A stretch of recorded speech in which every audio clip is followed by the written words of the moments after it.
My name is Arthur Hayes. On my 80th birthday, my grandson Jason threw me out of my own house. He said I was the past, and he was the future. He forgot the greatest lesson I taught him in the forests of Colorado when I showed him how to survive. Never corner the man who has nothing left to lose. He thinks he took my house. He doesn't know I just took his future, using an old Army protocol and a single signature he foolishly left me many years ago. If this story resonated with your soul, click subscribe and let me know in the comments which city or country you're listening from. I'm truly curious to know where you're tuning in from. The sun hadn't yet crested the Front Range, but a pale, pre-dawn light filtered through the high window of my workshop, illuminating the dancing dust motes in the cool, still air. The scent was the same as it had been for 50 years, a comforting mix of pine sawdust, linseed oil, and the faint metallic tang of cold steel. I ran a hand over the smooth, sanded roof of the birdhouse, the grain of the cedar warm against my calloused skin. It was a complex design, a miniature replica of the very house it would hang beside. Every joint was perfect, every angle precise. An 80-year-old man isn't supposed to have hands this steady, but mine were. The Air Force taught me discipline, carpentry taught me patience, and life taught me that if something is worth doing, it's worth doing right. My name is Arthur Hayes. Today I turned 80. I placed the finished birdhouse on the workbench, next to the neat rows of chisels and saws, each tool cleaned and resting in its proper place. The workshop wasn't just a room. It was an extension of me, a place of quiet order in a world that seemed to value it, less and less. I swept the floor, gathering the fine wood shavings into a neat pile. The rhythmic scrape of the broom was a morning meditation. After wiping down the workbench with a soft cloth, I killed the single overhead light and stepped into the kitchen of the home I built with my own 2 hands. The house felt cool under my feet. I knew every creak in the floorboards, every groan of the pipes as the water heater kicked on. The old percolator on the stove began to bubble and hiss, filling the kitchen with the rich, dark aroma of coffee. None of those new plastic pod machines for me. I liked the ritual, the process. I took 2 slices of bread from the loaf on the counter and placed them in the toaster. While it heated, I stood by the window over the sink, looking out at the mountains as they began to define themselves against the brightening sky. I framed this view myself, cutting the window larger than the architect's plan had called for. Eleanor, my wife, had wanted to see the mountains while she washed the dishes. I could still hear her humming, a cheerful, off-key tune that used to fill this kitchen with a light all its own. The thought of her brought a familiar, gentle ache. It had been 10 years since she was gone, but in this house, she was never far. The toast popped, and I buttered it right to the edges, just as she liked. I sat at the small kitchen table with my coffee and toast, the quiet of the morning broken only by the ticking of the grandfather clock in the living room. It was a gift from my father, a fellow carpenter. After breakfast, I washed my plate and mug, dried them, and put them away. Routine was the scaffolding of my days.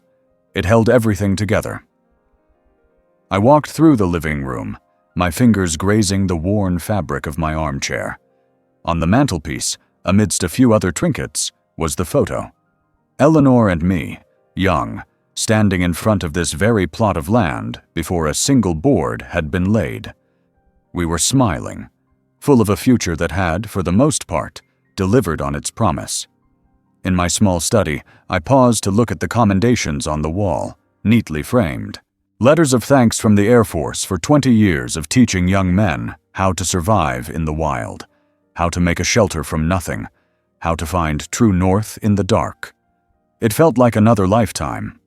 Today, my only surviving family, my grandson Jason and his girlfriend Emma, were coming to visit. For my birthday. I'd seen less and less of him since he'd met her and started his new job downtown. He was ambitious, Jason. I saw my own drive in him, but it was sharper, more restless. I hoped he'd find a way to temper it with patience. I checked the house again, though I knew it was spotless. I put out 2 glasses and a bottle of the good whiskey I saved for special occasions. I straightened a framed photo on the side table. A 10-year-old Jason, grinning from ear to ear, holding up a small trout he'd caught on our last fishing trip together. His eyes were so bright. The grandfather clock chimed 10. I sat in my armchair, the one facing the window, and waited. The quiet of the house seemed to grow, each tick of the clock measuring out the silence. I thought about legacy. I had no great fortune to leave, no company to pass down. All I had was this house, built of wood and memories, and the knowledge I'd tried to impart, the knowledge of how to be self-reliant, how to survive. I hoped it had been enough. A sleek, dark gray sedan, a car I'd never seen before, pulled into my gravel driveway. It was too flashy for Jason, I thought. He and Emma got out. He was wearing a suit that looked expensive and uncomfortable. She was on her phone, tapping at the screen as she walked. A knot of something I couldn't name tightened in my stomach, but I pushed it down. It was my birthday. They were here. That's what mattered. I watched them walk up the path I'd laid with stones from the creek out back. I pushed myself up from the chair, smoothed the front of my shirt, and walked to the front door, a genuine, uncomplicated smile forming on my face. I was just happy to see my boy. I turned the knob and opened the door to let them in. They stepped inside, and a draft of cold air followed them in, dispelling the warmth of the house. I moved to embrace Jason, my grandson, but the hug was a brief, rigid affair. His arms barely closed around me, his shoulders tense and unyielding. It was like holding a stranger. Emma, his girlfriend, offered a tight, fleeting smile that didn't reach her eyes. She sidestepped my own attempt at a welcoming gesture, her gaze already sweeping across the living room, cataloging the furniture, the paintings, the very structure of the space. She wasn't seeing a home. She was assessing an asset. I felt a small, uneasy tremor in my chest, a discordance I couldn't yet name. I gestured towards the comfortable armchairs, towards the bottle of whiskey waiting on the side table, my voice ready to offer them a drink, a seat, a moment of rest. They both ignored the invitation. Jason remained standing in the middle of the rug Eleanor and I had bought in Santa Fe 30 years ago, his expensive shoes looking alien on its faded, familiar patterns. Emma drifted towards the large picture window, her back to me as she looked out over the yard. The rejection of this simple hospitality, the refusal to settle in, felt deliberate. This was not a birthday visit. My faltering smile remained fixed on my face as I watched them. Then Jason moved. He reached into the leather briefcase he'd placed by his feet and pulled out a thick manila folder. He stepped forward and placed it on the polished surface of the coffee table I had built from reclaimed oak. The quiet, solid thud of the folder hitting the wood was unnaturally loud in the suddenly silent room. It was a sound that didn't belong. I looked from the folder to Jason's face, searching for an explanation. His expression was blank, his eyes carefully avoiding mine. My own gaze dropped back to the folder, a wave of confusion washing over me. I started to reach for it, my mind fumbling for a plausible reason for its existence. Perhaps it was a business proposal he wanted my opinion on, or some complex investment he was proud of. But his hand shot out, covering the folder before my fingers could touch it. He stopped me. Slowly, deliberately, he opened the folder himself. He didn't hand it to me. He turned it around so I could see the top page. It was a wall of dense, legal text, a forest of words I couldn't immediately navigate. My eyes struggled to focus, catching on familiar phrases and names. I saw my own name, Arthur Hayes, typed in neat black ink, and below it, Jason Hayes. My grandson's finger, unadorned by the wedding ring he'd promised Emma, came down and tapped a single line of text near the top. Quitclaim deed. The words seemed to vibrate on the page. My breath hitched. I looked down to the bottom of the page, to the signature line, and I saw my own name, written in my own hand. The familiar, slightly shaky script of an old man. I did not remember this. I could not remember signing away my home. My mind clawed backwards through the weeks, the months, desperately searching for the memory. And then, a faint echo surfaced. Jason in this very room, a few months ago, with a stack of papers. Just some routine tax forms, he had said. Insurance updates to make things easier for him to manage my affairs later on. He had spoken with such easy confidence, such apparent care. I had trusted him. I had signed where he told me to sign, my old eyes barely scanning the pages he had so expertly shuffled. The casualness of that moment now felt like a physical blow. The pieces didn't just click into place, they slammed together with the force of a wrecking ball. I lifted my head and looked at my grandson, the boy I had taught to read a compass, to build a fire, to respect his elders. He was gone. In his place was a man with eyes of polished stone. He offered no words of explanation, no apology. His expression was enough. He made a small, almost imperceptible gesture with his head, a gesture that encompassed the room, the walls, the ceiling, the very foundation beneath our feet. A gesture of ownership. Emma had turned from the window. The pretense had dropped entirely from her face, replaced by a look of bored finality. This was the end of a process for them, a problem now solved. For me, it was the end of everything. The action that followed was swift and brutally efficient. Jason walked to the hall closet, the closet where Eleanor's winter coat still hung, and pulled out a small green army duffel bag. My old bag. I recognized the faint stencil of my name, still visible beneath a layer of dust. He had packed it for me. The thought was a fresh stab of pain. This wasn't a spontaneous act of cruelty. It was a meticulously planned operation. He walked back to me, the bag held loosely in one hand. He took me by the elbow. His grip was not violent, but it was absolute. It was the grip of a handler guiding an animal. I did not resist.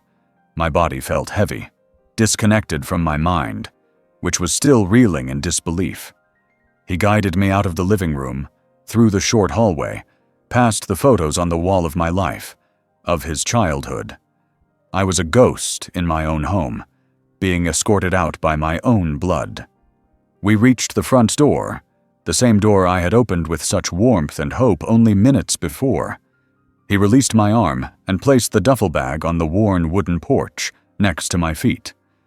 He stepped back over the threshold, creating a clear line between his space and mine. Our eyes met for one final, long moment. I searched his face for a flicker of something, anything. A ghost of the boy who held up that trout with such pride. There was nothing, just a chilling emptiness. The door swung shut, the solid click of the latch echoing in the sudden silence. It was followed by a sound I hadn't heard in 30 years of living here. The metallic, definitive slide of the deadbolt locking into place. And then, a final, grating rattle. A new security chain being drawn tight. I was locked out. I stood there, on the porch I had built, facing the door I had hung, with nothing but a small bag and the ruins of my 80 years of life.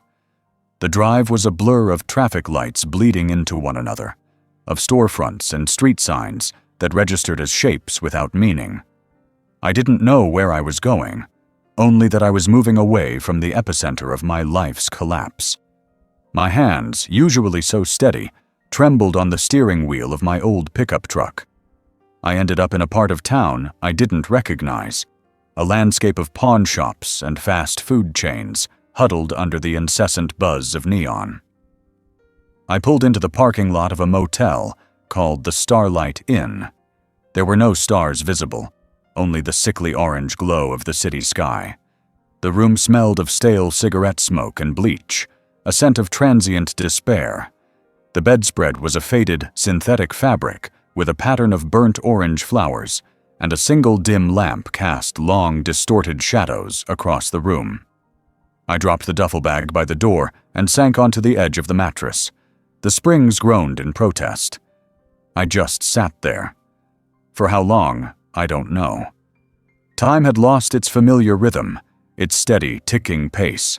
It had become a thick, stagnant pool. The world outside the thin motel window continued its frantic motion. Headlights sliced through the darkness. Cars hissed by on the wet pavement. A distant siren wailed and then faded. I was an island of absolute stillness, in a river of noise and motion. The man who had woken up this morning, the man who had carefully crafted a birdhouse, was gone. In his place was a hollow shell, an old man in a cheap room, the echo of a slammed door still ringing in his ears. The humiliation was a physical thing, a hot, coiling sickness in my gut. It was worse than the loss of the house. The house was just wood and nails, a collection of objects. The true theft was of my dignity, of my own history. My grandson, my own blood, had looked at me and seen nothing of value, nothing worth preserving. He had seen only an obstacle. Eventually, a chill that had nothing to do with the room's temperature seeped into my bones.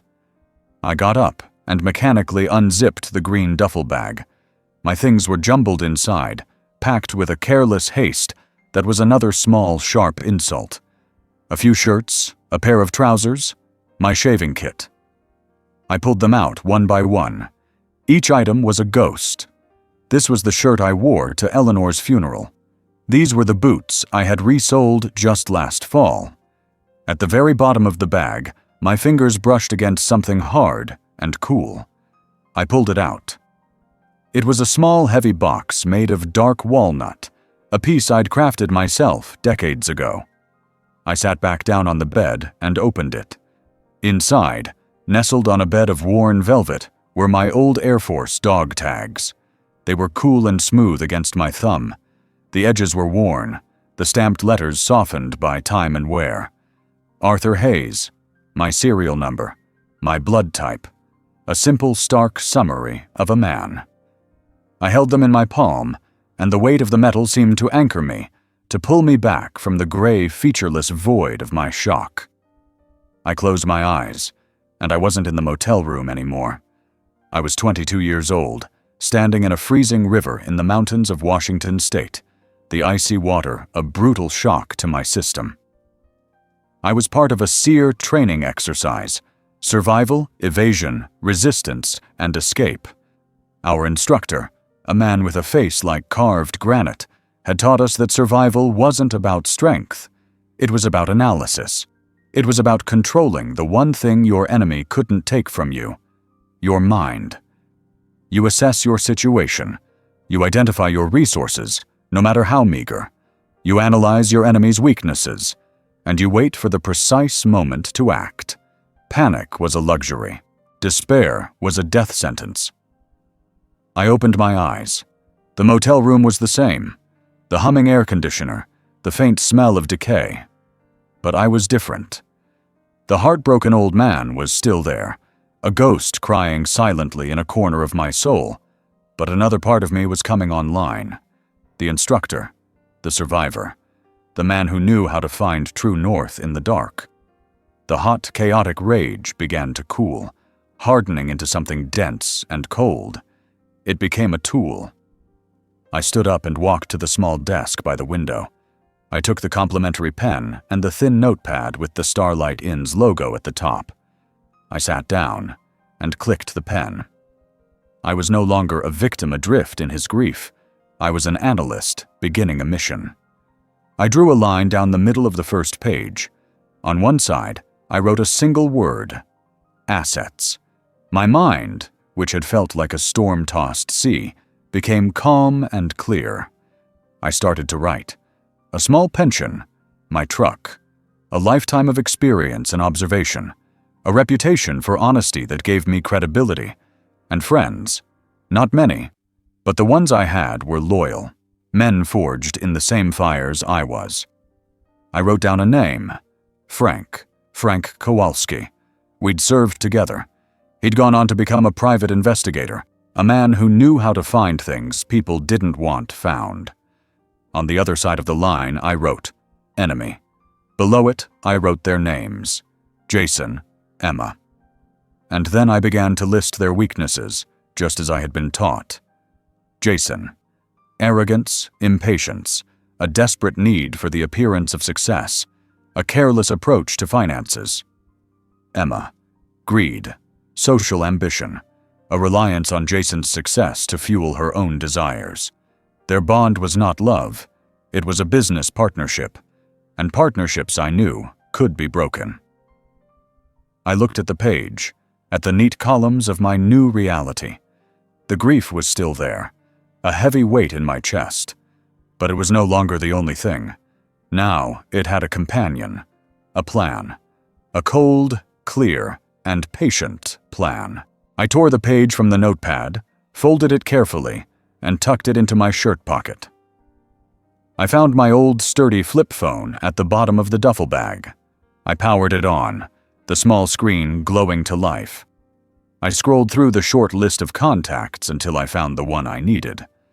I pressed the call button and listened to the phone ring, my heart beating with a slow, steady, and purposeful rhythm for the first time since my own front door had been locked against me. The instructor was back in control. The week that followed was a lesson in deliberate motion. The crushing weight of grief had not vanished, but I had packed it away, stored it in a locked compartment of my mind where it could not interfere with the task at hand. The Starlight Inn, with its scent of failure, was no longer a suitable base of operations. I used a portion of my cash reserves to secure a small furnished apartment in an anonymous complex on the other side of the city. It was a place with beige walls and generic furniture, a space with no history and no soul, which was exactly what I needed. My new routine was Spartan. I rose before dawn, performed a series of old military stretching exercises, and ate a simple breakfast of oatmeal and black coffee. The days were for work. The mission had begun. Frank Kowalski hadn't changed in the 30 years since we'd last seen each other. He was thicker around the middle, his hair had thinned to a gray fringe, but his eyes were the same, sharp, missing nothing. We met in a booth at the back of a 24-hour diner that smelled of stale grease and regret. I slid an envelope across the Formica tabletop. It contained most of the ready cash I had to my name. Frank didn't open it. He simply picked it up and put it in his coat pocket with a slight nod. I passed him a folded piece of paper with the names Jason Hayes and Emma Shaw written on it. I had included their known places of employment and the make and model of Jason's new car. Frank glanced at the paper, his expression unreadable. No questions were asked about why I needed this information. The debt he felt he owed me, from a cold night in the mountains decades ago, was still valid. He drained his coffee cup, stood up, and left. I knew that in 48 hours I would have everything I needed to begin. While Frank worked his channels, I conducted my own reconnaissance. My old truck was too conspicuous, a piece of my former life. I bought a bus pass and learned the city's routes. From the back of a rattling bus, the city became a different place, a network of arteries I could navigate without leaving a trace. My destination was the Central Public Library, a vast, quiet building that felt like a cathedral of information. I sat at a public computer terminal, the unfamiliar keyboard feeling clumsy under my fingers. But I learned. I spent hours navigating public records databases, property tax websites, and county clerk archives. The picture that emerged was one of breathtaking arrogance. Jason had taken out a massive mortgage on my home, borrowing against its full, unencumbered value. The numbers told a story of a life being lived on a mountain of debt, a life of performance and illusion. From the library, I would take a bus that passed near my old neighborhood. I never got off at my old stop. Instead, I'd get off a few blocks away and walk to a small park that overlooked the street. From behind the cover of a large oak tree, I had a clear view of the house. My house. It was painful, a deep, twisting ache in my chest, but I forced myself to observe, to detach. I noted the parade of delivery trucks, expensive furniture, large-screen televisions, designer clothing. The trash cans, which I used to put out myself every Tuesday night, were now overflowing with the boxes and containers of high-end takeout restaurants.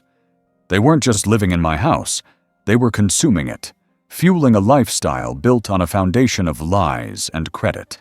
They were careless, and in their carelessness, I found my opening. Frank delivered. A plain envelope was left for me at the front desk of my apartment building. Inside was a detailed report. Social security numbers, credit card companies, bank details, and, most usefully, printouts of Emma's public social media posts. She was documenting their entire ascent into the upper middle class, posting pictures of their new car, their expensive dinners, a coming housewarming party. It was a diary of their hubris. I found the pawn I was looking for, not a person, but a system. The fragile interconnected system of credit and bureaucracy that governed their new world. My first move had to be invisible, a stone tossed into a pond whose ripples would reach them much later. I went to a large, anonymous electronics store and purchased a cheap, prepaid burner phone with cash. Then, from a bus stop bench miles away from my apartment, I made 2 calls. The first was to the fraud department of the bank that had issued their primary, high-limit credit card. Using the information Frank had provided, I navigated their automated system. I didn't impersonate Jason. I presented myself as a concerned third party, a neighbor who had noticed some suspicious activity and was worried about the elderly man who used to live at the address. I mentioned large, out-of-state online purchases and hinted that the new residents seemed to be spending money with a frantic energy. It was a carefully constructed narrative, full of just enough detail to trigger their algorithms, to raise a flag in their system. The second call was to the city water department. This was the more elegant piece of the plan. Again, I was an anonymous, civic-minded neighbor. I reported my concern about a possible water meter malfunction at my old address. I explained that I'd seen the new owner fiddling with the main valve late at night, and was worried he might be trying to bypass the meter, a common tactic to save money that I had read about in the newspaper. I sounded old, slightly confused, but certain of what I had seen. I knew how city bureaucracy worked. Such a report, however flimsy, would require an official inspection, and an inspection would require, as per their standard procedure, a temporary service shut-off. A few days later, I returned to my observation post in the park. The afternoon was quiet. Then I saw it. A city utility truck, its yellow light flashing lazily, parked in front of my house. A man in a uniform spent a few minutes at the water main near the curb before driving away. An hour later, Jason's car pulled into the driveway. He got out, looking tired from his day at the office. As he walked to the front door, it opened, and Emma stood there, her posture rigid with anger. I was too far away to hear, but I didn't need to. I saw her frantic gestures toward the house, toward the kitchen faucet. I saw Jason's initial confusion turn into defensive anger. I saw him pull out his phone, probably to discover his credit card had been unceremoniously frozen, pending a fraud investigation. I watched as the first major crack spiderwebbed across the foundation of their stolen kingdom. I did not smile. I felt no joy. I simply turned and walked back toward the bus stop, the cold satisfaction of a job well done settling deep in my bones. The game was afoot. The low constant hum of the apartment's refrigerator was the only sound in the room. I sat at the small particle board table, a single lamp casting a pool of yellow light onto the notepad in front of me. The first phase of my plan had been a success, a small precise move on a vast board. But the satisfaction was a sterile thing, a tactical victory that did little to quiet the deeper questions. Why? The question echoed in the quiet space where my heart used to be. It wasn't enough to see Jason as a monster. The instructor in me, the analyst, needed to understand the machinery of his resentment. My eyes traced the word I had written on my notepad: arrogance. And as I stared at it, the beige walls of the apartment dissolved, the humming faded, and I was standing once more in the familiar dusty light of my workshop, the scent of cedar and oil filling my lungs. It was 10 years ago. He had arrived on a Saturday afternoon, buzzing with a manic, almost frantic energy I hadn't seen in him since he was a small boy, chasing fireflies. He was 21, fresh out of a college that had cost me a significant portion of my savings, and he held a sleek leather briefcase like it was a holy relic. Eleanor was inside, resting. Her illness had begun its slow, inexorable march, and the unspoken pressure of it hung in the air between us. In the workshop, my world, he seemed out of place, a spark of restless digital energy in a quiet analog sanctuary. He cleared a space on my workbench, pushing aside a half-finished cabinet door with an impatient shove. He spread out a series of glossy, professionally printed documents. The papers shone under the stark light of my work lamp, the colorful charts and bold proclamations, a stark contrast to the patient, hand-drawn blueprints pinned to the wall behind him. He began his presentation. It was a torrent of words I only half understood: synergy, monetization, user engagement, scalability, disruption. The proposal was for a mobile application, something to do with connecting people based on their consumer habits. He wasn't just asking for a small loan to get started. He was asking for a substantial investment, a figure that represented nearly half the value of my home, a figure that would have required me to mortgage the foundation of my life. He spoke of venture capital and first-round funding, of a quick development phase, followed by an even quicker sale to one of the tech giants. It was a plan built not on creating a product of lasting value, but on creating a perception of value, a momentary flash of interest to be sold off to the highest bidder. I listened. I listened with the same focus I would use to listen to the grain of a piece of wood, to understand its stresses, its weaknesses, its core nature. I picked up one of the documents. The paper was heavy, the ink vibrant, but the words were weightless. They were projections based on other projections, a house of cards built on a foundation of pure speculation. I saw no raw materials, no labor, no tangible skill. I saw only a gamble, a shortcut dressed in the sophisticated language of a new generation. My life had been about the opposite. It was about taking a raw piece of timber, feeling its substance, and through painstaking effort, transforming it into something useful and beautiful, something that could last 100 years. It was about the slow, steady accumulation of pension payments over a lifetime of work. It was about a home, not a house, built board by board, nail by nail. He was showing me a lottery ticket and calling it a blueprint.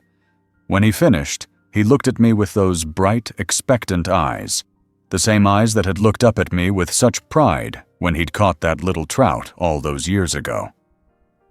The silence in the workshop stretched between us. I put his glossy papers down, careful not to smudge them with my dusty fingers. I turned and picked up a rough, unfinished piece of maple from my woodpile.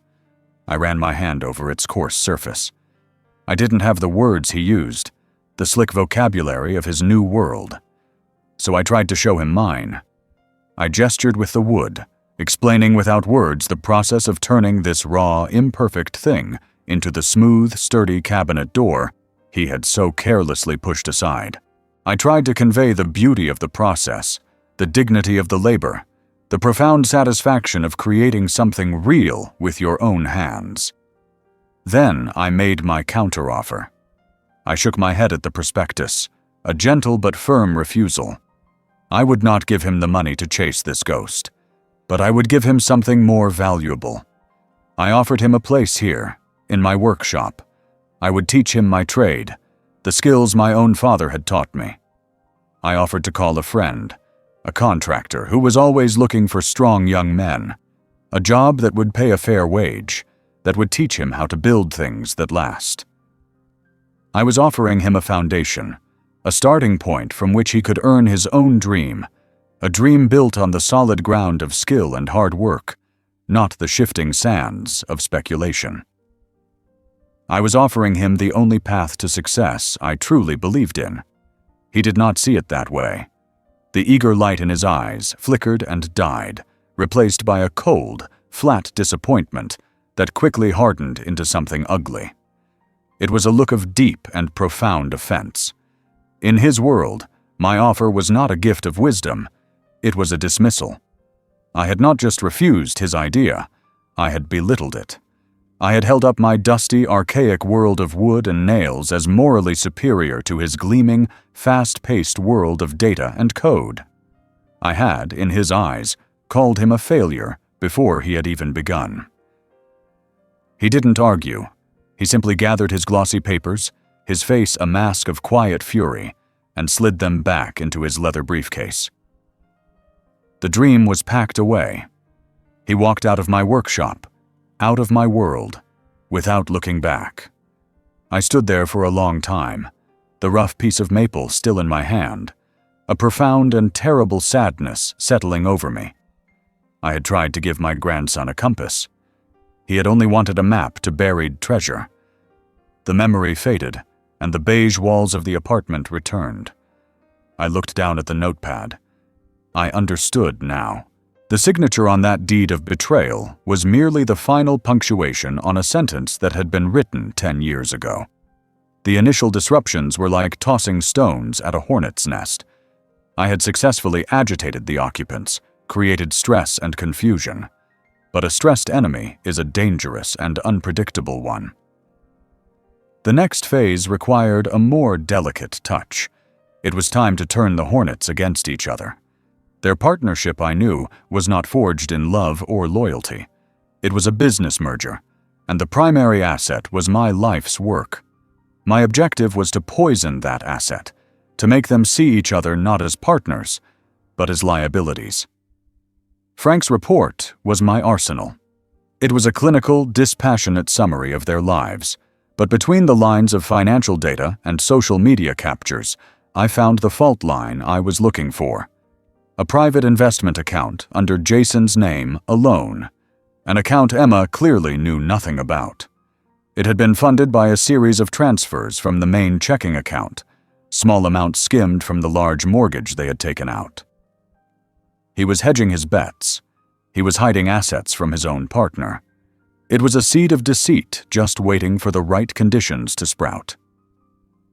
I would provide those conditions. My new base of operations was the hushed, anonymous expanse of the city's main library. It was the perfect place to become a ghost. Surrounded by the quiet rustle of pages and the low hum of computers, I was just another old man passing the time. I created a new email address from a public terminal, a meaningless string of letters and numbers that could never be traced back to me. The weapon would be an email, sent to Emma's personal address, which Frank had easily acquired.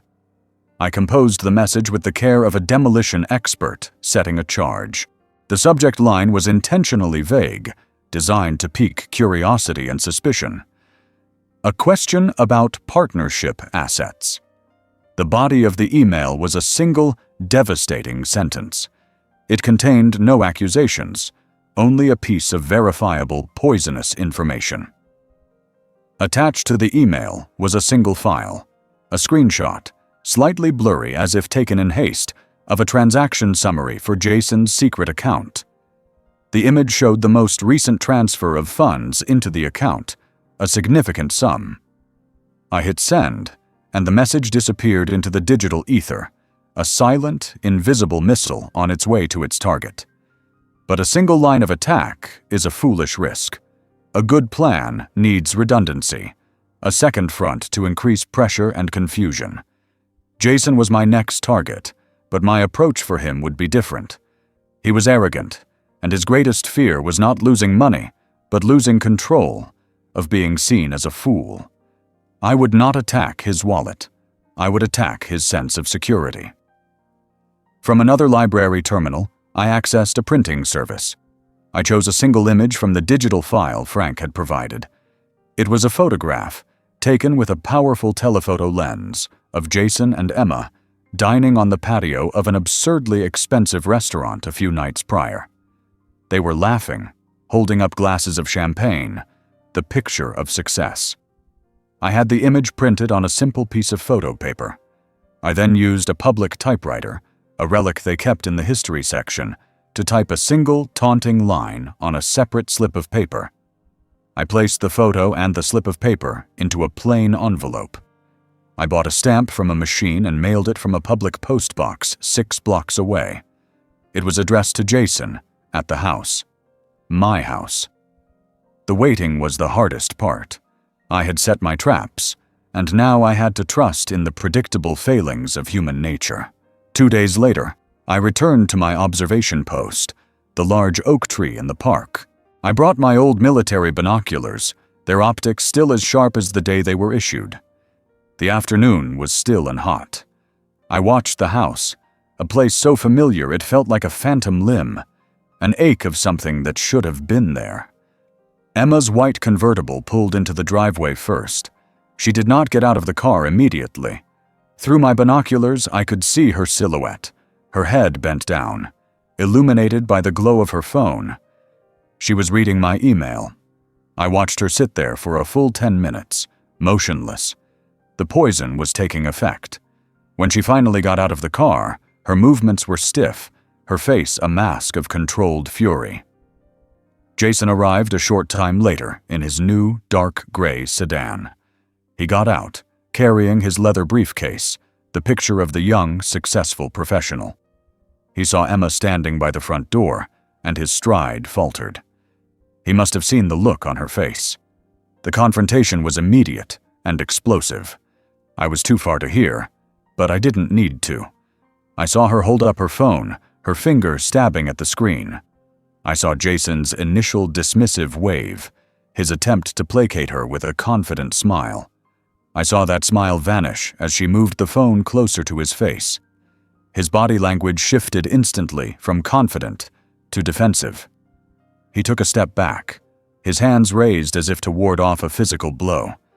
He tried to take the phone from her, but she snatched it away. He looked around wildly, his eyes scanning the street, the park, the neighbors' houses.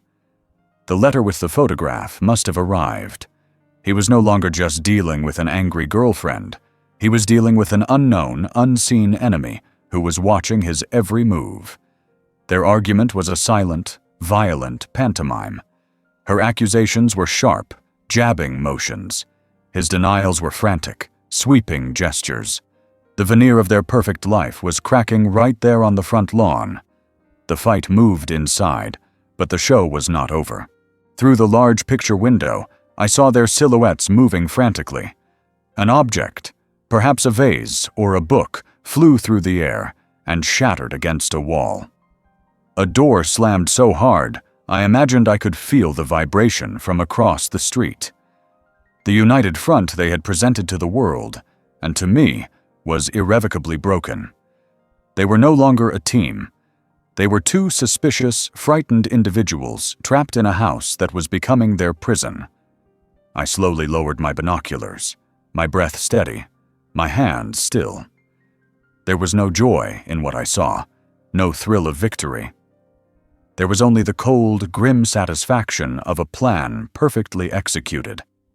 I had given them no lies, only the truth, and the truth was tearing them apart far more effectively than I ever could.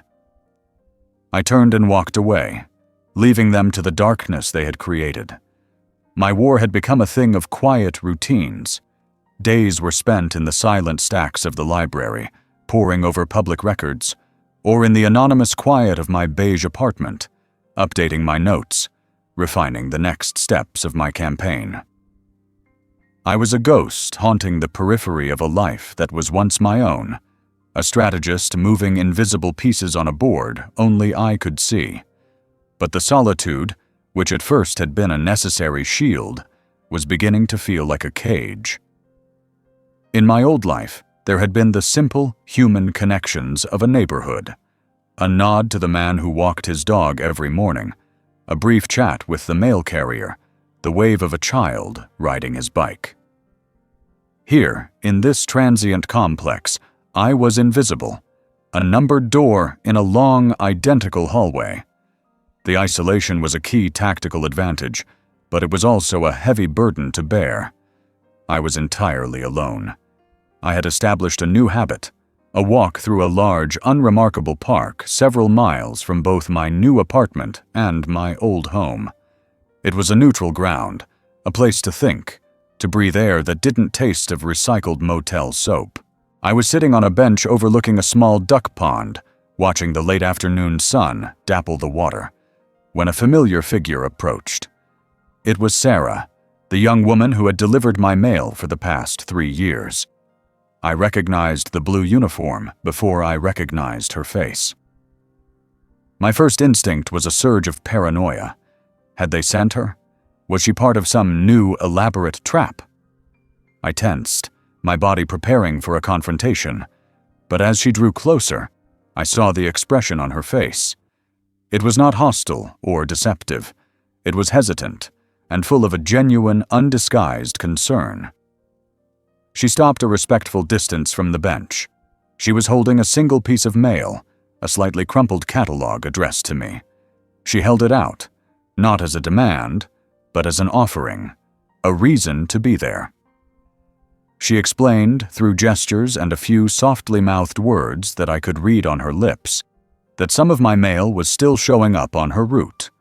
The forwarding order was inconsistent, and she'd been collecting the pieces that slipped through, unsure of what to do with them.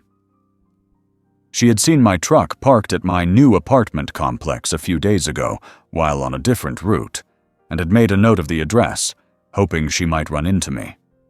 It was a simple, plausible explanation, but it was the look in her eyes that disarmed me. She wasn't just doing her job, she was checking on me. I took the catalog from her, my hand brushing hers for a brief moment. I nodded my thanks, my throat too tight with the sudden, unexpected wave of emotion to form words. I expected her to leave then, her duty done. But she lingered, shifting her weight from one foot to the other. She looked back in the general direction of my old neighborhood, and her open, friendly face clouded over. She began to convey what she had been seeing. Her gestures became more animated as she described the constant arguments on the front lawn, the angry shouting matches that had become a regular occurrence. She mimed a person throwing something inside the house, a detail that chilled me to the bone. She described the new cars, the endless stream of deliveries, and then a new development.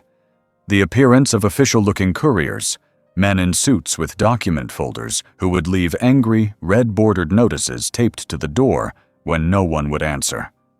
My carefully constructed wall of detachment began to crumble. I was not just imagining their descent into chaos. It was real, and it was visible to the outside world. Sarah reached into her mail satchel again.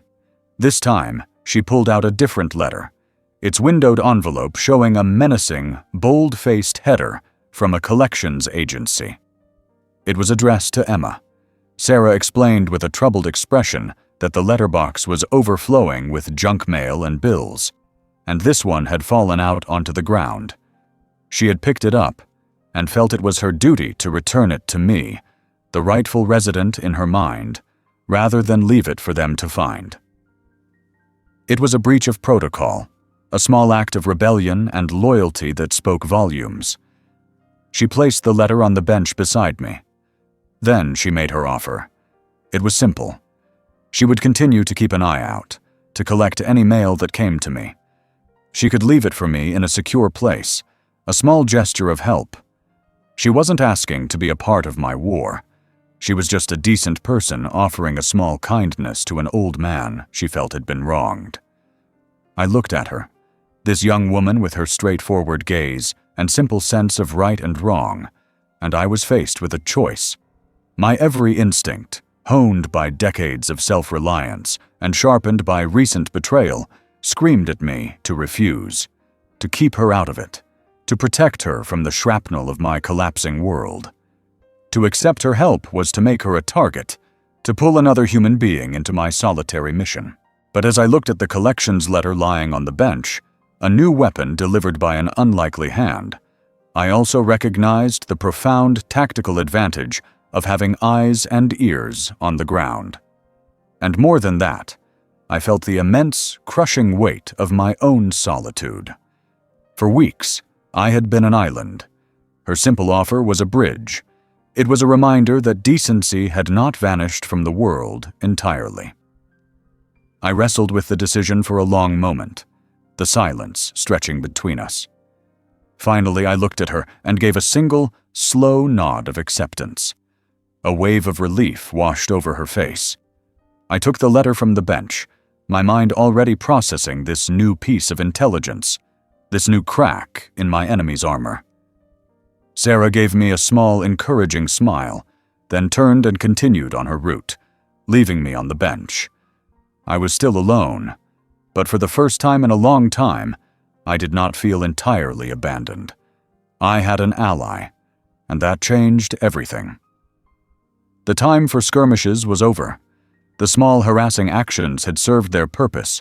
They had created stress, sown discord, and clouded my enemy's judgment with paranoia and anger. Now, it was time to reveal the true nature of the war they thought they were winning. It was time to show them that they were not fighting a disorganized rebellion, but facing a calculated, overwhelming force they had never anticipated. Through a lawyer Frank had recommended, a quiet older man with eyes that had seen everything, I sent them a letter. It was not a plea or a threat, but a formal notice of legal action, citing elder fraud and conveyance under undue influence. Crucially, it demanded their presence for a mandatory pretrial deposition at the lawyer's office on a specific date and time. It was a summons they could not ignore, a carefully laid trap disguised as a legal formality. I arrived at the law office an hour early. It was an old firm, housed in a downtown building of granite and dark wood. The air inside smelled of leather bindings, floor wax, and the weight of precedent. My lawyer, Mr. Davies, showed me into a small conference room. It was paneled in dark cherry wood, dominated by a long, heavy table polished to a mirror sheen. I had not come dressed as a victim. I wore my old Air Force dress uniform. It had been years since I had put it on, and it was snug across the shoulders, but the familiar weight of the wool, the crisp lines, the polished brass buttons, felt like a suit of armor. I sat not at the side of the table, but at its head, placing my simple, worn leather briefcase in front of me. I sat with my back straight, my hands resting calmly on the table, and I waited. I was not the plaintiff here to beg for scraps. I was a commanding officer waiting for a subordinate's report. They arrived precisely on time, a testament to their fear. They were accompanied by a young, slick lawyer whose suit probably cost more than my first car. Jason and Emma were a portrait of indignant fury. They carried themselves with an air of outrage, as if my summons was a grave inconvenience, a ridiculous final act of a senile old man. They strode into the room, their lawyer in the lead, ready for battle. And then they saw me. I watched the sequence of emotions flicker across their faces. First, surprise at my presence at the head of the table. Second, confusion at my uniform. Finally, a flicker of something else, a nascent uncertainty. They had expected a broken, weeping old man they could easily intimidate. They found instead a figure of calm, unassailable authority. The momentum they had entered with was instantly broken. Their lawyer recovered first.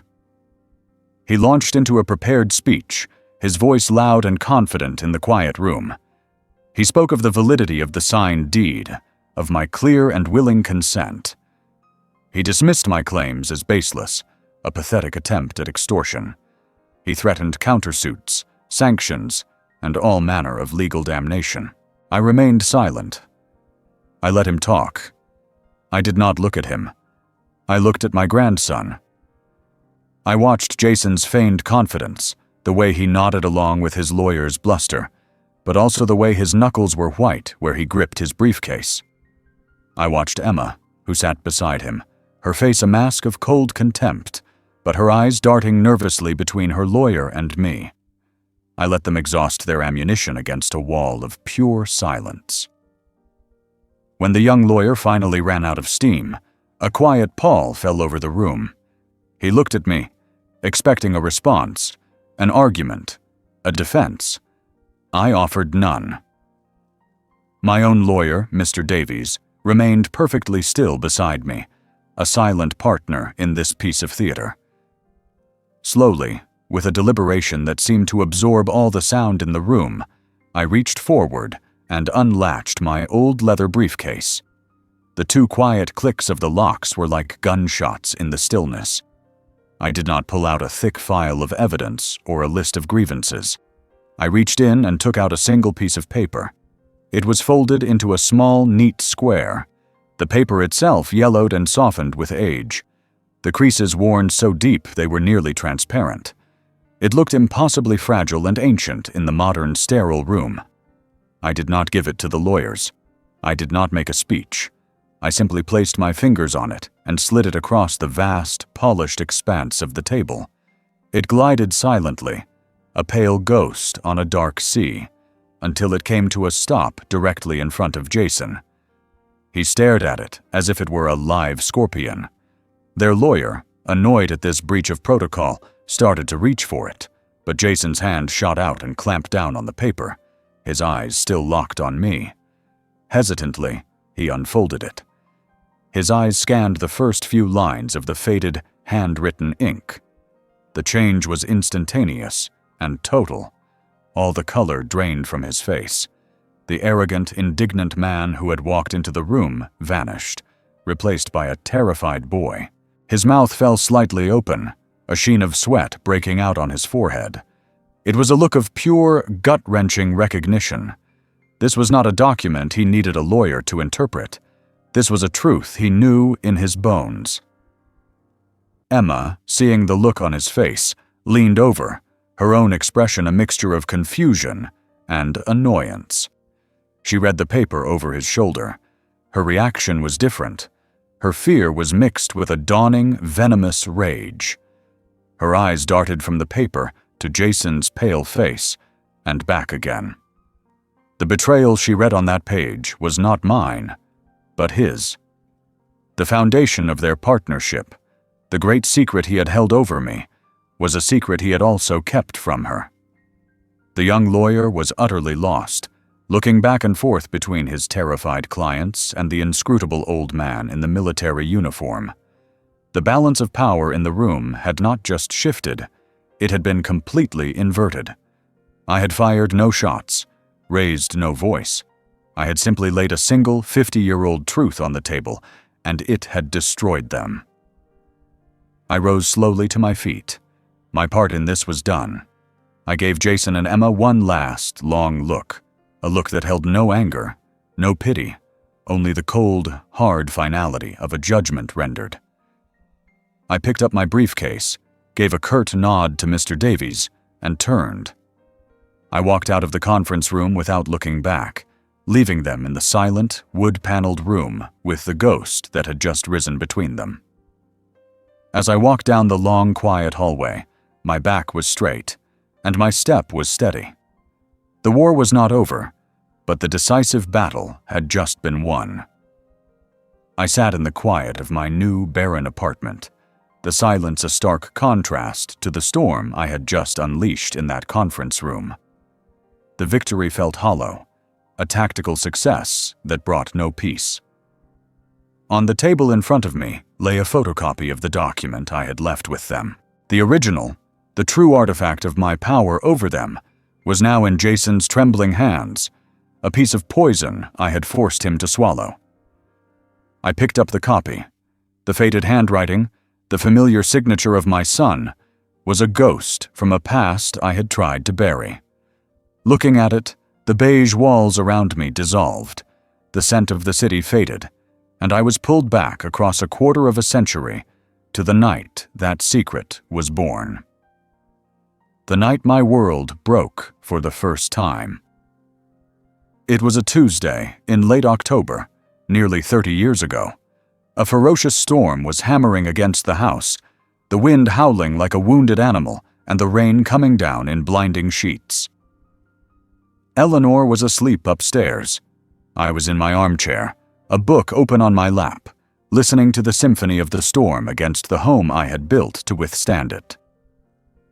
It was well past midnight when I heard it, a frantic, desperate pounding on the back door, the one that led into the kitchen. It was a sound of pure panic, a sound that cut through the roar of the wind and rain. My heart seized.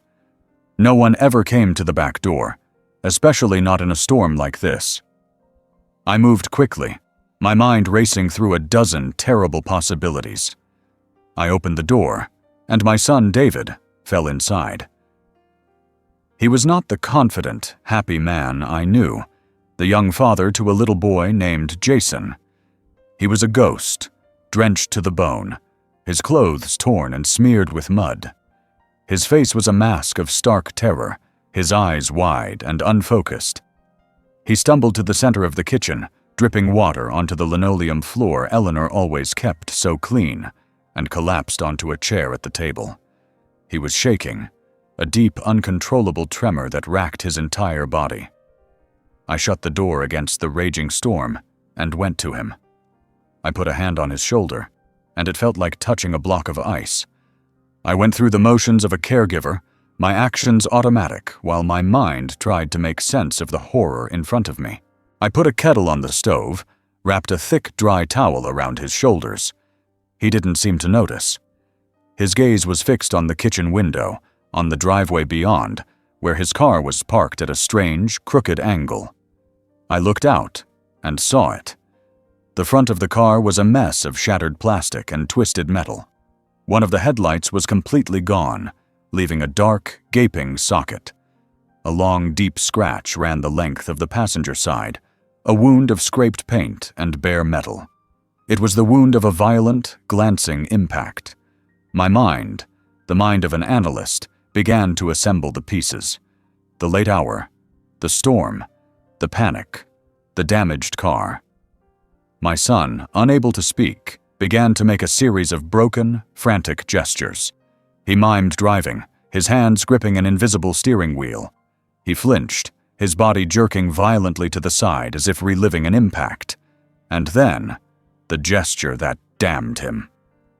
He mimed continuing to drive, his eyes wide with the horror of his own cowardice, his hands gripping the wheel tighter as he fled. He hadn't stopped. A cold dread, colder than the rain on his clothes, settled in the pit of my stomach. My world tilted on its axis.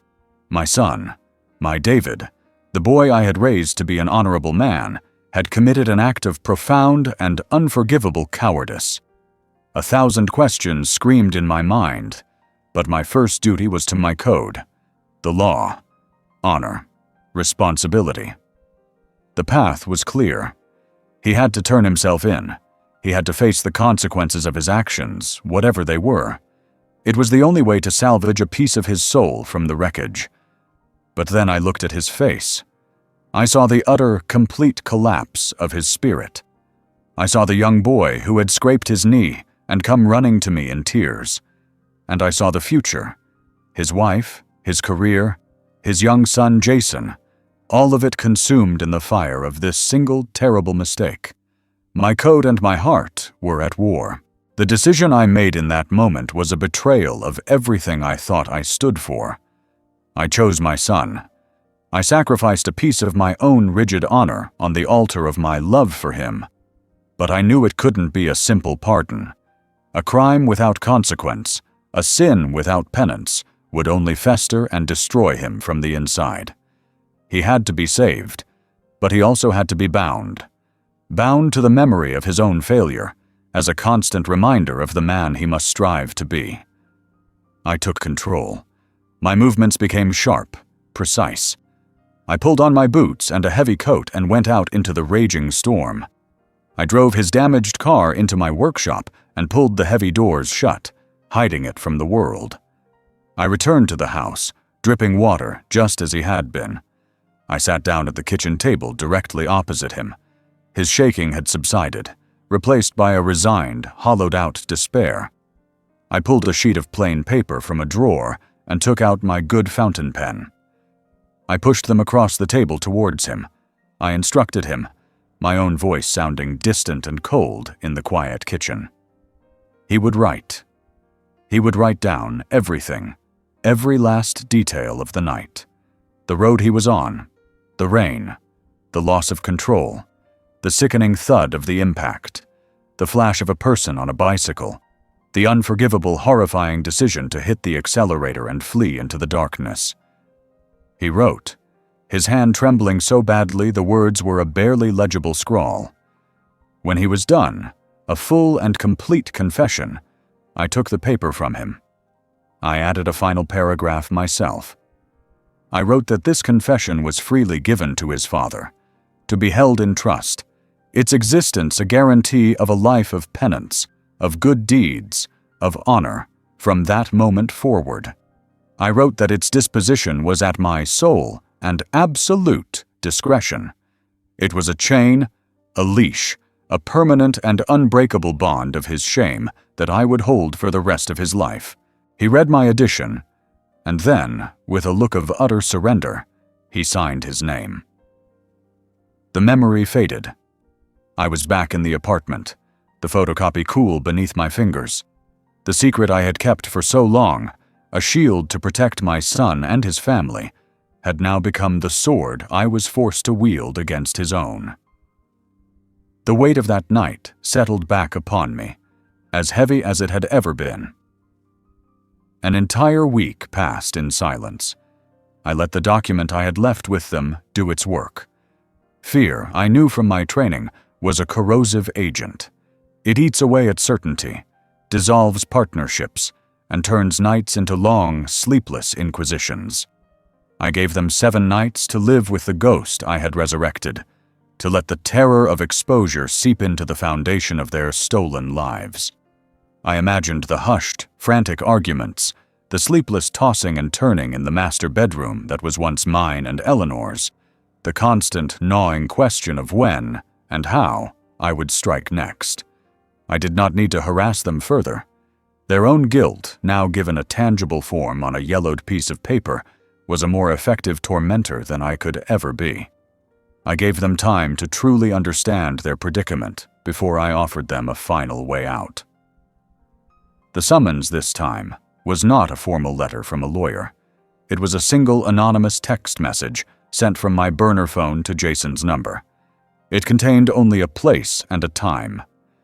The Silver Spoon Diner, tomorrow, 7 p.m. Nothing more. No threat. No explanation. The ambiguity, I knew, would be more unnerving than any explicit demand. Coming from an unknown number, it would feed directly into the paranoia I had so carefully cultivated. They would not know if it was a trap, an offer, or a final judgment. But I knew they would come. Their fear was now a leash, and I held the other end. I chose the location with surgical precision. The Silver Spoon was not in their new, fashionable part of town. It was an old, working-class diner in my old neighborhood. A place of worn vinyl booths, fluorescent lighting, and the lingering smell of fried onions and strong coffee. It was the place I had taken Jason for chocolate milkshakes after his Little League games. It was a relic from a life of simple truths, a world away from the restaurants with valet parking and overpriced wine they now frequented. I was not just summoning them to a meeting, I was summoning them back into my world, to see if any part of them could still recognize it, could still breathe its air. I was there a half-hour early, sitting in the very same booth we had always shared. I had a cup of black coffee in front of me. I wore a simple flannel shirt and clean work pants. I was not the soldier from the lawyer's office. I was the grandfather he had betrayed. I watched the door. They arrived together, slipping out of their expensive sedan like fugitives. They looked ravaged. The week of fear had hollowed them out. Jason's face was pale and drawn, his expensive suit looking rumpled and ill-fitting. Emma's makeup couldn't hide the dark circles under her eyes, and her movements were sharp and bird-like, her eyes darting around the diner, scanning the faces of the other patrons. They looked at me, sitting calmly in the booth, and slid in opposite me, their bodies held in a posture of rigid defense. I did not speak. I let the silence hang in the air, thick with the unspoken accusations and their simmering fear. Then I reached into my coat pocket. It was not the document they dreaded. I pulled out a small tarnished object and placed it gently in the center of the table, next to the salt shaker. It was an old fishing lure, a simple silver spoon with a treble hook. Its surface was bent and scarred from a long-ago encounter with a submerged log in the creek behind my house. It was the lure Jason had used to catch his first fish. I let him stare at it. I watched his eyes fix on the small object, and for a heartbeat, I saw a flicker of something else behind the fear. I saw the 10-year-old boy, his face alight with a wild, triumphant joy. The memory was a ghost in the room with us. Then I pushed a single folded sheet of paper and a simple ballpoint pen across the table. This was my offer. This was their last chance. I had written it out beforehand. It was not a legal contract. It was a path back. It had two conditions. The first was that they sign the paper. It was a public statement, carefully worded, in which they would admit to defrauding a family member and agree to sell the house immediately, with all proceeds, every last cent, to be donated to a local charity that provided legal aid to the elderly. The second condition was that they return one item to me, the framed photograph of Eleanor that had sat on my bedside table for 40 years. I wanted nothing else. Not the money, not the house, not revenge. I wanted an act of public atonement and the return of my wife's smile. Jason stared at the paper, his face a canvas of warring emotions. The flicker I had seen in his eyes intensified. He was at a crossroads, a precipice. He looked from the fishing lure to the confession, and I saw the immense, terrible weight of his choice. He could reclaim a piece of the boy he once was, or he could cling to the hollow man he had become. But he was not alone at the table. Emma snatched the paper and read it, her lips curling into a silent snarl. Her fear was gone, replaced by a look of pure, unadulterated fury. She saw no path to redemption.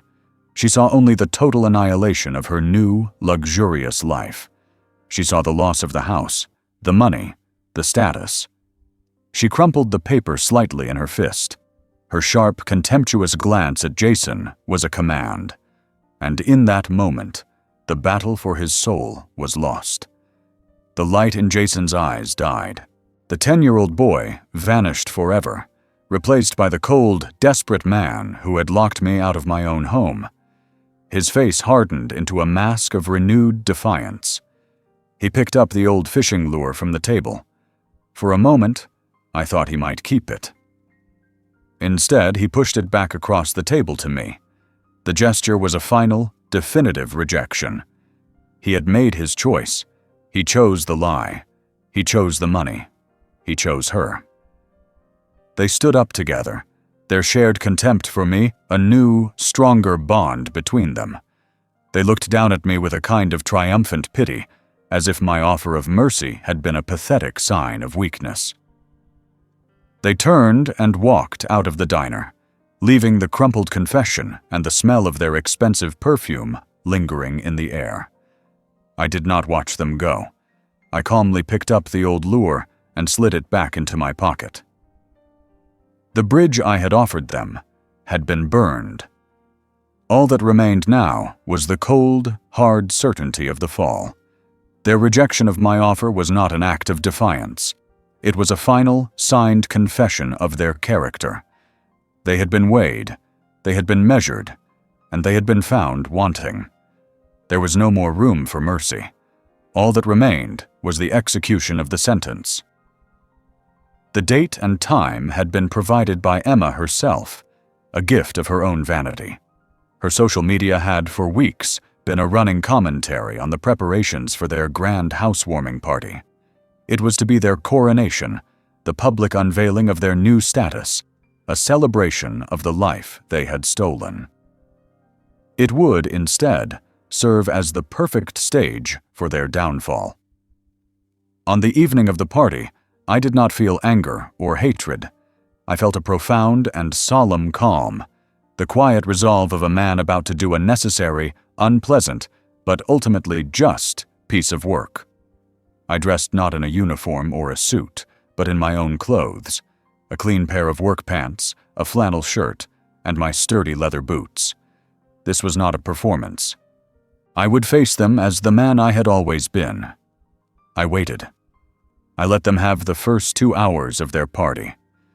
I let the guests arrive, the expensive cars lining the quiet suburban street. I let the music swell, the sound of their false laughter spilling out into the cool night air. I wanted the house to be full. I wanted them to be at the absolute peak of their arrogance, surrounded by the friends and colleagues they had worked so hard to impress. From my small apartment, I made a final series of calls, confirming the timing with the various pieces I had spent the last several weeks moving into place. Then I drove my old, dented pickup truck, a relic of an honest life, and parked it 3 blocks away from the spectacle. I approached my home on foot. The walk was a strange pilgrimage through the geography of my own life. I passed the park where I had taught Jason to throw a baseball, the corner store where I'd bought him ice cream. And then I saw the house, blazing with light, a beacon of their treachery. I could see their silhouettes moving behind the windows I had installed myself. I paused for a moment in the shadows across the street, a ghost watching a party in his own tomb. Then I walked up the driveway. The front door was ajar, a welcoming gesture to the steady stream of guests. I did not need to knock. I simply stepped across the threshold. The blast of heat, loud music, and the smell of expensive perfume was a physical assault. The scene inside was one of carefully curated success. A bartender poured champagne, waiters circulated with trays of elaborate food, and the rooms were filled with young, fashionable people, their voices loud and bright. My appearance caused an immediate, localized disruption.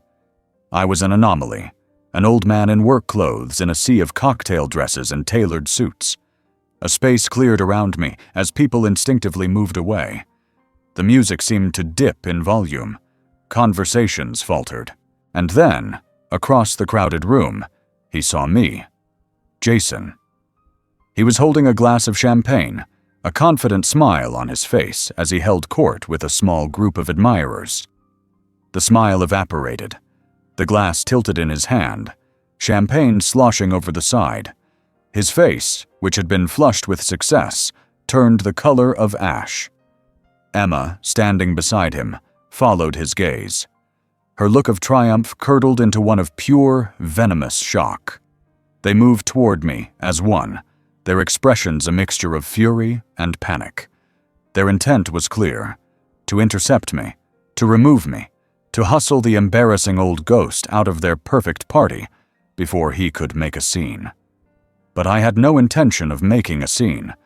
I simply stood my ground just inside the doorway, a calm, immovable object in the center of their fragile world. As they closed the distance, their frantic approach was halted by a new arrival. The first piece of my plan fell into place. 2 uniformed police officers appeared in the open doorway behind me. They were calm, professional, their presence instantly commanding the attention of the entire room. The music died completely. One of the officers held a clipboard. He was not there to arrest anyone, not yet. He was simply following up on a formal fraud complaint filed by my lawyer, and a credible tip had placed the persons of interest at this location. Before Jason or Emma could even process this, the second piece arrived. A man with a press badge and a woman hoisting a large television camera with a bright, blinding light on top stepped in behind the officers. Frank's contact, an investigative reporter from a local news station, had been promised a breaking story on a significant case of elder fraud. The camera light switched on. sweeping across the room and settling on Jason's terrified face, pinning him in its glare. He flinched, raising a hand to shield his eyes. And then, the third and most devastating piece of my plan walked through the door. Davies, my lawyer, entered. He was not alone. He was gently escorting a frail, elderly woman in a simple black dress who was leaning on the arm of her middle-aged son. I had never met this woman before, but I knew her story intimately. She was the widow of the cyclist my son, David, had struck and killed all those years ago. Frank, with his quiet skills, had found her living a life of quiet poverty in a small apartment across the state. Mr. Davies held a legal document. It was not a criminal complaint, but a civil one.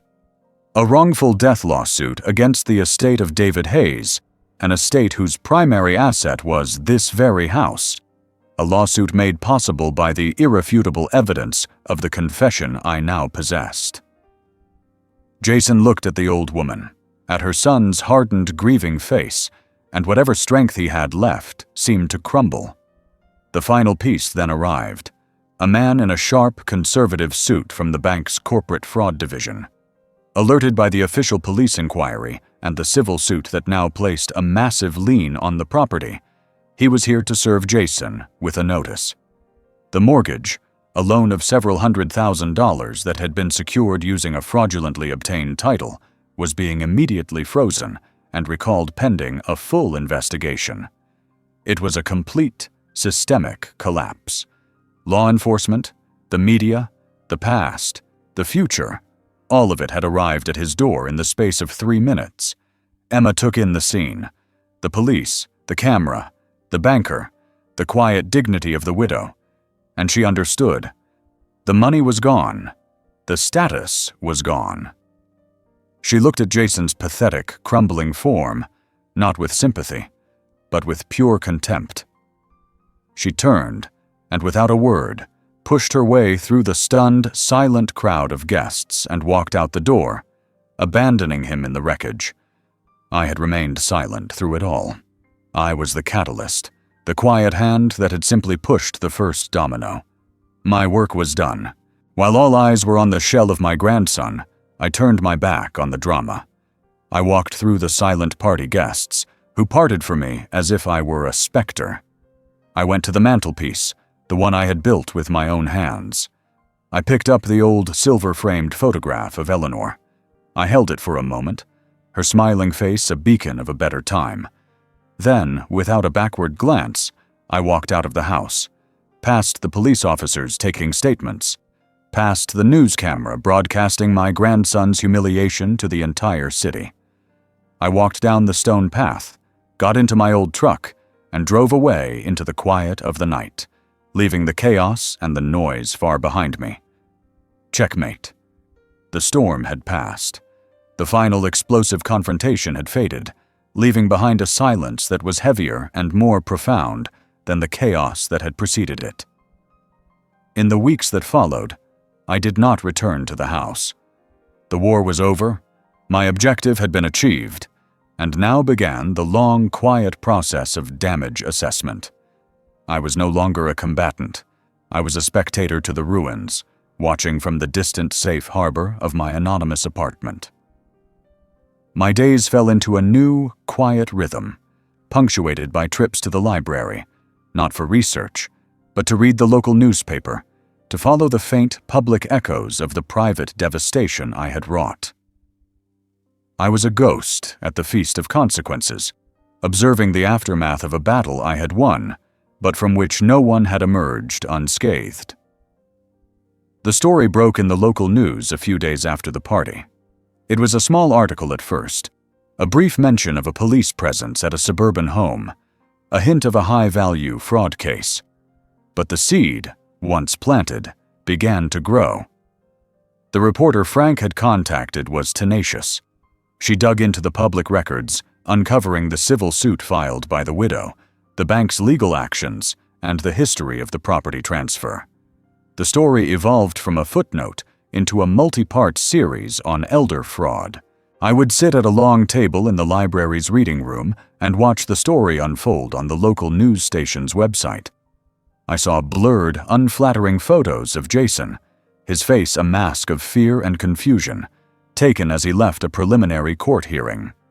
I read quotes from anonymous neighbors speaking of the sudden, ostentatious wealth and the constant arguments. My name was never mentioned. I was simply the elderly victim, an abstraction, a catalyst for a story that was now public property. Frank sent one final report. It arrived in a plain manila envelope with no return address, a last act of quiet loyalty. Inside, there were no dramatic photographs, only a few typed pages of cold, hard facts.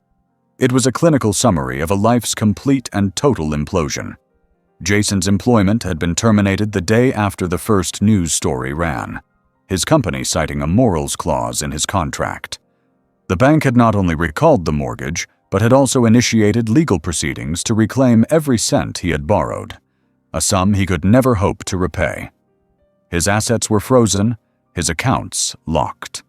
The slick lawyer who had defended him so arrogantly had dropped him as a client, citing non-payment and the overwhelming evidence against him. He was a pariah, a cautionary tale whispered in the downtown offices where he had so desperately wanted to belong. Emma's fate was a brief, almost dismissive paragraph at the end of the report.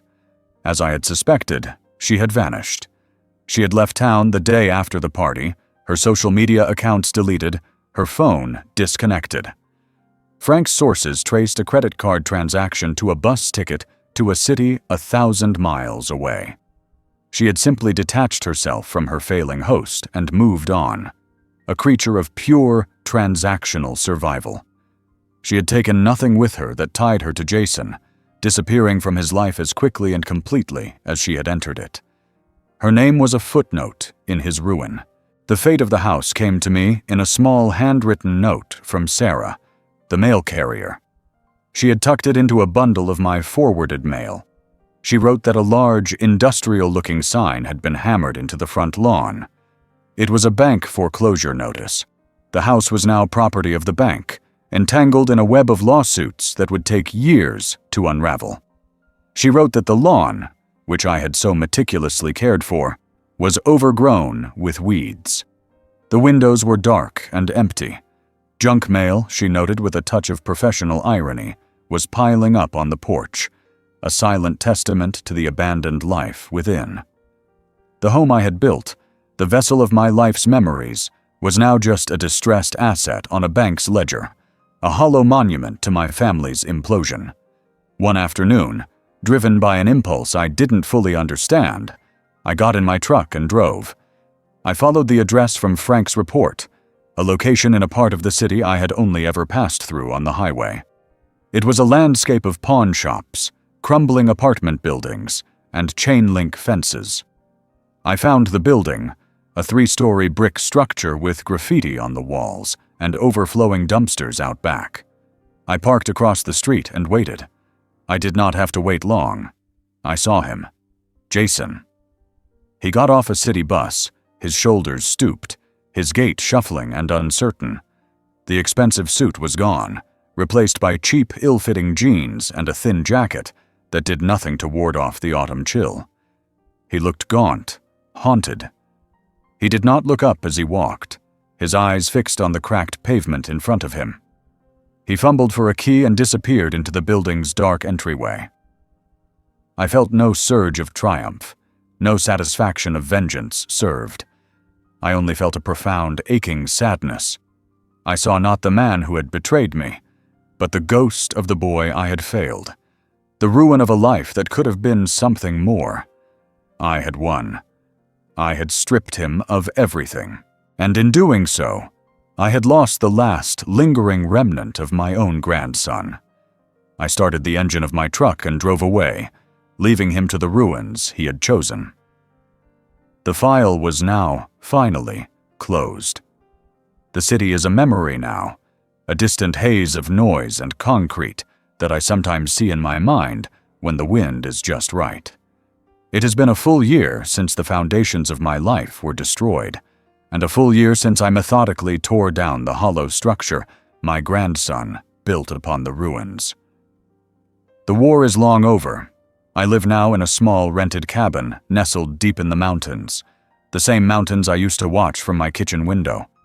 I own nothing here but the contents of my truck and the tools in my shed.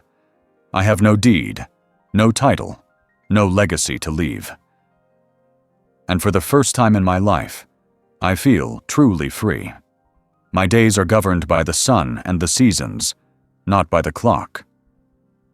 I wake to the light filtering through the tall pines, the air crisp and clean in my lungs. My routine is a simple one. I make coffee on the old percolator, and I sit on my small wooden porch, watching the world awaken. There is a quiet industry to the forest, a sense of purpose in the way a hawk circles on the thermal currents, in the way a column of ants carries a pine needle back to its nest. It is a world of simple, unvarnished truths, and it has become my sanctuary. I have a workshop again. It is a simple shed, not the grand ordered space I once had, but it is enough. The familiar scent of sawdust is a balm to my soul. I am building again, not grand projects or family heirlooms, but small, simple things. I built the sturdy chair I sit on, the table where I eat my meals, the bookshelves that line one wall of the cabin. I am not building for the future or for a legacy. I am building for the simple, profound satisfaction of the process itself, for the honesty of a well-made joint and a smooth, sanded finish. It is a way of reclaiming the man I was, the craftsman, the builder. It is a way of reminding myself that my hands can still create, not just destroy. My long walks through the woods have become a daily ritual. The paths are quiet. The only sounds the crunch of my boots on the fallen leaves and the whisper of the wind through the trees. Here, miles from anyone, the ghosts of the past year have slowly begun to recede. The anger has cooled, leaving behind not peace exactly, but a quiet, settled acceptance, like stones at the bottom of a clear mountain lake. One afternoon, a letter arrived, forwarded from my post office box in the small town at the foot of the mountain. It was from Mr. Davies, my lawyer. It was the final report, the epilogue to the story. The house, he wrote, had finally been sold by the bank. After the widow's substantial civil settlement was paid, after the bank took its due, after all the legal fees and liens had been satisfied, there was a small residual amount left over. A check was enclosed. I looked at the slip of paper, at the figure written in neat black ink. It was not a fortune, but it was not an insignificant sum. It was the last tangible remnant of my old life, the final financial ghost. I held it in my hand for a long time, the paper cool against my skin. It felt like an anchor, a final tie to the world of pain and betrayal I had fought so hard to escape. I did not deposit it. I endorsed the back with a steady hand, and then wrote a new check of my own for the exact same amount. I made it out to the elder care charity I had named in my final, rejected offer to my grandson. I placed it in a stamped envelope and left it for the mail carrier. As I dropped it in the box, I felt the last chain break. It had never been about the money. The one thing I had taken from the house, the one piece of salvage from the wreck, sat on the simple wooden mantelpiece I had built above the fireplace. The silver-framed photograph of Eleanor, her smile, which for so long had been a source of pain, a reminder of all that had been lost and desecrated, was now just a source of quiet comfort. In the evenings, with a small fire crackling in the hearth, I would look at her face and feel not loss, but a deep and abiding gratitude for the years we had. Here, in the quiet of the mountains, I had finally brought her to a place of peace, far from the echoes of the battle that had been fought in her name. One day, a familiar figure hiked up the path to my cabin. It was Sarah, the young mail carrier. She was on her day off, her uniform replaced by hiking boots and a backpack. She had found my new address through a friend in the town's post office and had decided to see how I was faring. We sat on the porch for hours. We did not speak of the past, of Jason, or of the house. We spoke of the changing colors of the autumn leaves, of the best trails to hike, of the habits of the blue jays that frequented my bird feeder. Her presence was a simple, uncomplicated gift, a bridge to the world of ordinary, decent people that I had thought I might have lost forever. Her friendship, born of a simple act of kindness, had become the quiet reward at the end of my long war. That night, after she had gone, I knew what I had to do. For the past year, in this quiet cabin, I had been writing. I had been putting it all down, every last detail, from that final, ordinary morning to the quiet aftermath.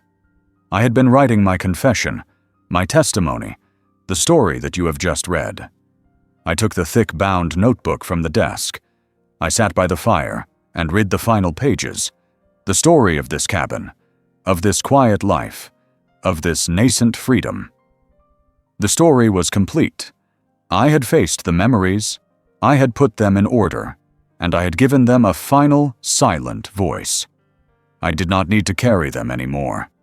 I opened the door of the hot wood-burning stove. One by one, I tore the pages from the notebook and fed them to the flames. I watched the ink curl and vanish, my words turning to heat and light and smoke. I was not erasing the past. I was releasing it. I was releasing myself from the obligation to be its keeper. When the last page was gone, I stepped out onto the porch. The night was cold and clear, the sky a vast, dark canvas littered with a brilliant spray of stars. I breathed in the sharp, clean scent of the pine-scented air. My war was over. My story was told. I owned nothing, and I was finally, truly free.